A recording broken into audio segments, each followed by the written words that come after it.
भाइयों बहनों, ये हम सबका गौरव है कि हम सबको अयोध्या की पावन धरा पर जन्म लेने का अवसर प्राप्त हुआ है। पूरी दुनिया के अंदर ये धरती मर्यादा पुरुषोत्तम भगवान श्री राम की पावन धरा के रूप में जानी जाती है। जिस धरती पर भगवान जन्म लेते हो, उस धरती पर हम सबको जन्म लेने का सौभाग्य प्राप्त हो, तो इससे बढ़कर के सौभाग्य और क्या हो सकता है। और आप सभी अयोध्यावासी इस बात पर गौरव की अनुभूति कर सकते हैं कि जिस धरती पर भगवान जन्म लेते हैं, उस धरती पर हम लोगों ने भी जन्म लिया है। मानते हैं ना?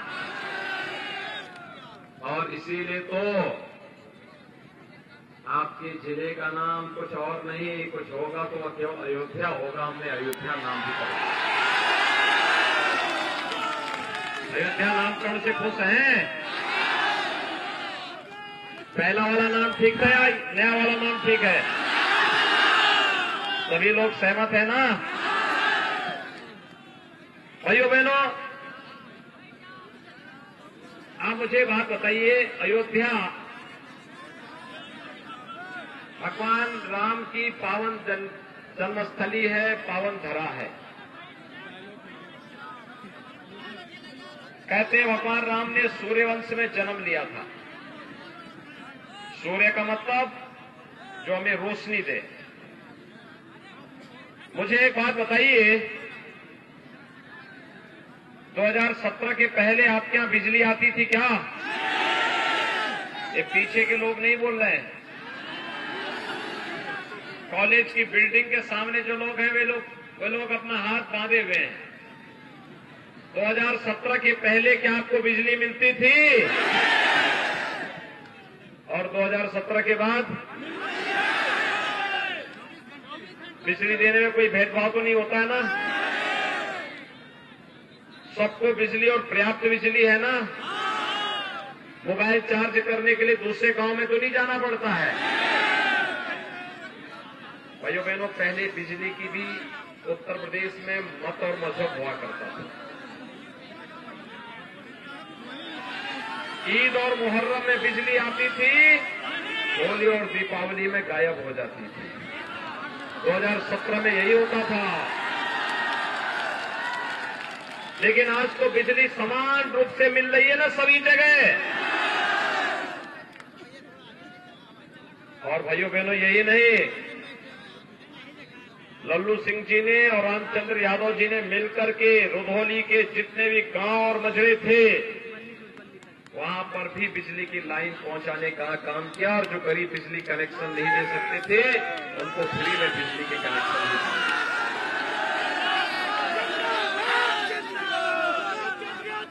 भाइयों बहनों, समाजवादी पार्टी की सरकार के समय पूरे प्रदेश में 18,000 गरीबों को एक एक मकान स्वीकृत हुए थे, कुल 18,000। और भाइयों बहनों, भारतीय जनता पार्टी की डबल इंजन सरकार के समय पूरे प्रदेश के अंदर 43,50,000 से अधिक गरीबों को एक एक मकान मिला है। 43,50,000। और अकेले अयोध्या में 48,400 से अधिक गरीबों को एक एक आवास उपलब्ध कराया गया है।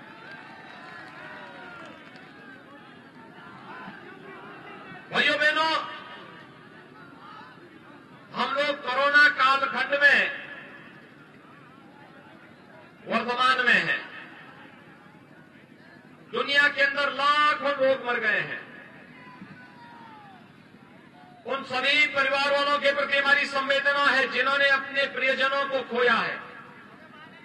लेकिन भाइयों बहनों, कोरोना में जीवन और जीविका कैसे बचनी चाहिए, प्रधानमंत्री मोदी जी के मॉडल को पूरी दुनिया ने सराहा है।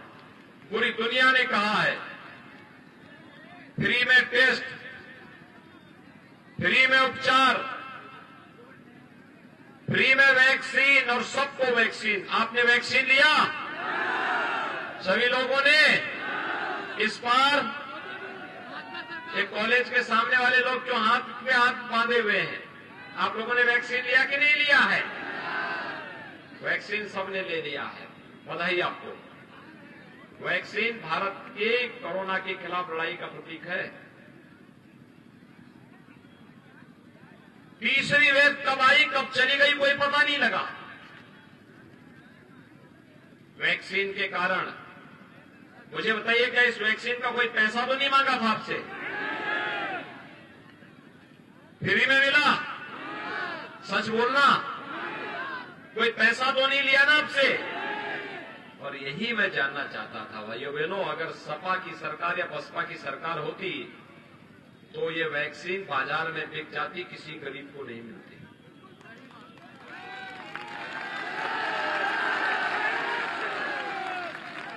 कोरोना कालखंड में मुझे बताओ, हर गरीब को, हर जरूरतमंद को महीने में 2 बार फ्री में राशन मिल रहा है कि नहीं मिल रहा है?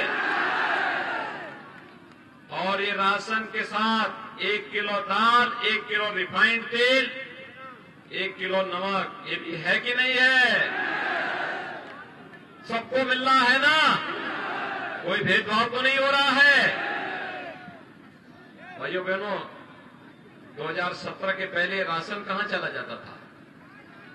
सपा के गुर्गों के पास चला जाता था।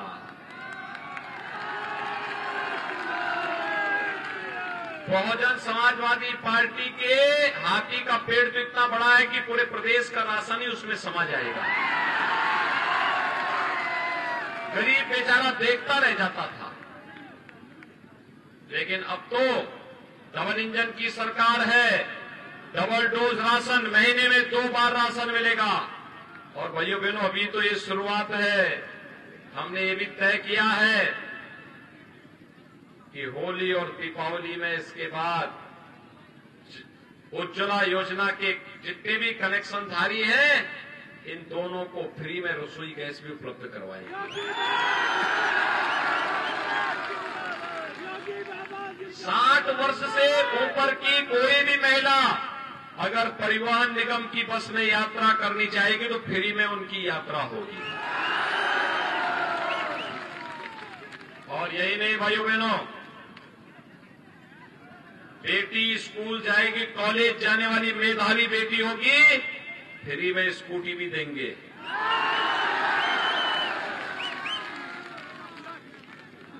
बेटी के जन्म लेने से लेकर के स्नातक तक की पढ़ाई के लिए अब तक मुख्यमंत्री कन्या सुमंगला योजना में 15,000 रुपये दे रहे हैं। इस राशि को बढ़ा करके 25,000 करेंगे।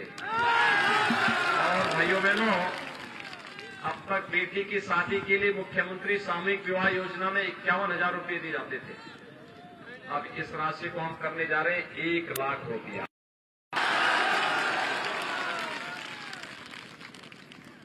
वृद्धजनों को, महिलाओं को और दिव्यांगजनों को पेंशन समाजवादी पार्टी ने बंद कर दी थी।